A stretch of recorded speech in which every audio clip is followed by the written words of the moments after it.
معاملے میں یعنی بیت المال کے خرچ کے معاملے میں آپ نے سخت سے سخت اصول اپنائے اور ان پر عمل کیا، یعنی آپ نے ایسے اصول اپنائے کہ اگر چھوٹی سی بھی غلطی ہو جائے تو اس کی پوچھ گچھ کی جائے، باز پرس کی جائے۔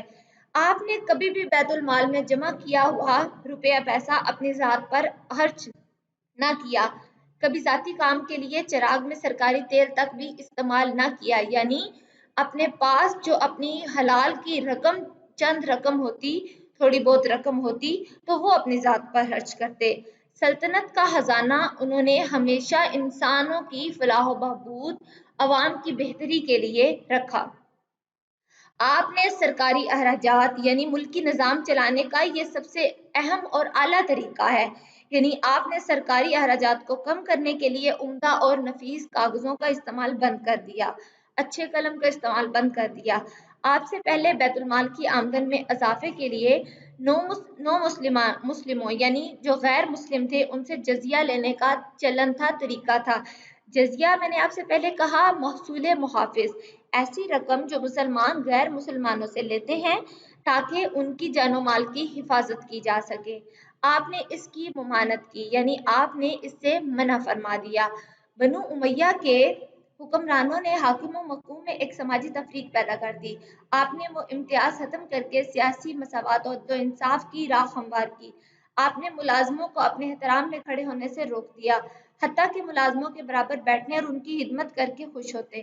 یعنی آپ نے جو بنو امیہ میں پہلے سے ایک تفریق تھی، طبقات کی تفریق، یعنی امیر اور غریب ہونے کا فرق، آپ نے سب سے پہلے اس کو ختم کیا اور معاشرے میں عدل و انصاف، مساوات، بھائی چارہ، امن پیدا کیا۔ ایسی راہیں اختیار کی، ایسی راہیں بنائیں کہ جس پر عمل کر کے نہ صرف آپ خوشحال رہ سکیں بلکہ آپ کی عوام یعنی رعایا بھی خوشحال رہ سکے۔ آپ نے ملازموں کو اپنے احترام میں یعنی تحریمی طور پر جو کھڑا ہونا ہوتا ہے، احترام میں کھڑے ہونے سے روک دیا، بلکہ آپ تو ملازموں کے برابر بیٹھتے اور ان کی خدمت کر کے خوش ہوتے۔ یہ آپ کے اعلیٰ ظرفی کی عمدہ مثال تھی۔ سادگی، عجز و انکسار اور پرہیزگاری کا یہ عالم تھا کہ جب ایک دفعہ آپ رضی اللہ تعالیٰ عنہ سخت بیمار تھے تو آپ نے ایک میلا کرتا پہن رکھا تھا۔ لوگ آپ کی عیادت کی غرض سے آیا کرتے تھے۔ آپ رضی اللہ تعالیٰ عنہ اسی میلے کرتے میں لوگوں سے ملتے۔ یہ صورتحال دیکھ کر آپ کی بیوی کے بھائی نے اپنی بہن سے کہا کہ آپ رضی اللہ تعالیٰ عنہ کا کرتا بدل دیا جائے۔ آپ کی بیوی نے کہا خدا کی قسم ان کے پاس اس کے علاوہ کوئی دوسرا کرتا نہیں ہے۔ ذرا سوچئے، یہ ایک ایسے شخص کے تقوی یعنی پرہیزگاری کا ذکر ہے جو خلیفۃ المسلمین بننے سے پہلے ایک بار پہنا ہوا لباس دوسری بار پہننا گوارا نہ کرتا تھا، پسند نہ کرتا تھا۔ سچ ہے کہ احکام الہیہ کو یعنی اللہ تعالیٰ کے احکامات کو وہی شخص دوسروں پر لاگو کر سکتا ہے جو خود اپنے اوپر انہیں لاگو کر سکتا ہو۔ یعنی آپ کی سادگی، عجز و انکسار اور پرہیزگاری کا تو یہ عالم تھا کہ ایک دفعہ آپ سخت بیمار ہو گئے تھے تو آپ نے انتہائی میلا کرتا پہن رکھا تھا۔ کچھ لوگ آپ کی عیادت کے لیے آئے تو آپ اسی میلے کرتے میں لیٹے ہوئے تھے۔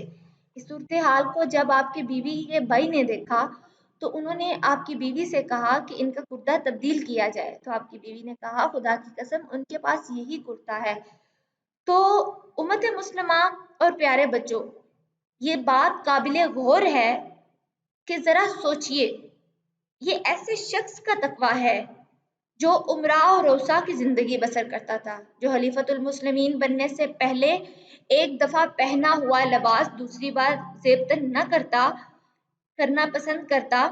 تو سچ ہے، یہ بات حقیقت ہے کہ احکام الہیہ یعنی اللہ تعالیٰ کے احکامات کو وہی شخص اپنی رعایا پر، اپنے ملک پر، اپنی قوم پر لاگو کر سکتا ہے، دوسروں پر لاگو کر سکتا ہے جو پہلے ان احکامات پر خود عمل کرے، ان احکامات کو اپنے اوپر لاگو کرنا جانتا ہو۔ تبھی وہ اس راز سے آشنا ہو جائے گا کہ کس طرح ان احکامات کو دوسرے لوگوں تک پہنچانا ہے، ان احکامات کو دوسرے لوگوں پر لاگو کرنا ہے۔ حضرت عمر بن عبدالعزیز کی اصلاحات سے جہاں عام لوگ خوش تھے، اصلاحات یعنی تبدیلیاں، قومی یا ملکی امور میں ترمیمی اقدامات یعنی قومی یا ملکی امور میں کچھ تبدیلیاں کرنا، عام لوگ خوش تھے، وہاں حضرت عمر بن عبدالعزیز کے رشتہ دار اور بنو امیہ کے طبقے کے امراء آپ سے سخت ناخوش اور نالاں تھے، ناراض تھے، اس لیے وہ تمام آپ کی مخالفت پر کمر بستہ ہو گئے۔ سچا اور خدا ترس انسان برے لوگوں سے برداشت نہیں ہوتا، سو آپ کے مخالفین نے آپ کو قتل کرنے کی گھنونی سازش کی۔ جب آپ نے حکومت میں تبدیلیاں کی تو عام طبقہ یعنی عام لوگ تو آپ کو پسند کرنے لگے، آپ سے خوش ہونے لگے، لیکن وہیں آپ کے رشتہ دار اور بنو امیہ کے امراء یعنی امیر لوگ آپ سے سخت ناخوش تھے، آپ سے ناراض تھے، آپ کی مخالفت پر کمر بستہ ہو گئے، یعنی تیار ہو گئے، ڈٹ گئے۔ تو آپ ایک سچے اور خدا ترس انسان تھے، تو انہوں نے آپ کے قتل کے خلاف گنونی یعنی گہری سازش کی۔ انہوں نے آپ کے ایک خادم کو 1000 اشرفیوں کا لالچ دے کر اپنی سازش میں شریک کر لیا، ان کے ہاتھوں آپ کو زہر دلوا دیا۔ بستر مرگ پر جب آپ نے اس خادم سے حقیقت حال دریافت کی تو اس نے سب کچھ سچ سچ بتا دیا۔ آپ نے اسے معاف کر دیا اور کہا کہ وہ اشرفیاں بیت المال میں جمع کرو اور میرے مرنے سے پہلے یہاں سے بھاگ جاؤ، ورنہ یہاں کے لوگ تمہیں مار ڈالیں گے۔ بالآخر وہ زہر جان لیوا ثابت ہوا اور آپ رضی اللہ تعالیٰ عنہ دار فانی سے کوچ کر گئے۔ اللہ تعالیٰ آپ رضی اللہ تعالیٰ عنہ کے درجات میں اضافہ فرمائے، آمین۔ یعنی انہوں نے آپ کے ایک خادم کو 1000 اشرفیوں یعنی ایک آپ کے نوکر کو 1000 اشرفیوں کا لالچ دیا کہ آپ رضی اللہ تعالیٰ عنہ کو قتل کر دیا جائے۔ تو جب آپ کا مرض جان لیوا بن گیا یعنی آپ بستر مرگ پر یعنی موت کے قریب آ گئے، تو آپ نے جب اس ملازم کو بلا کر صورت حال پوچھی تو اس نے آپ کو آگاہ کیا، تمام حالات و واقعات بتائے اور سچ سچ سب کچھ بتا دیا۔ آپ نے اسے معاف کر دیا اور کہا کہ وہ اشرفیاں بیت المال میں جمع کرا دو اور میرے مرنے سے پہلے تم یہاں سے چلے جاؤ کیونکہ یہ لوگ تمہیں مار ڈالیں گے۔ تو وہ زہر جان لیوا ثابت ہوا اور آپ دار فانی سے کوچ کر گئے یعنی اس دنیا سے چلے گئے۔ حضرت عمر بن عبدالعزیز نے مختصر عہد خلافت میں اخلاقی جرأتوں کی ایک لازوال مثال قائم کی۔ آپ اللہ اور رسول صلی اللہ علیہ وسلم کے احکام بجا لانے میں بندوں سے نہیں ڈرتے بلکہ بندوں کے مالک حقیقی یعنی اللہ تعالیٰ سے ڈرتے رہے۔ آپ نے عمل خیر اور عمل خیر ہمیشہ زندہ رہتا ہے۔ یہی وجہ ہے کہ حضرت عمر بن عبدالعزیز کی زندگی کے واقعات تاریخ اسلام کے اوراق میں زندہ و محفوظ ہیں۔ یعنی حضرت عمر بن عبدالعزیز نے مختصر عہد خلافت میں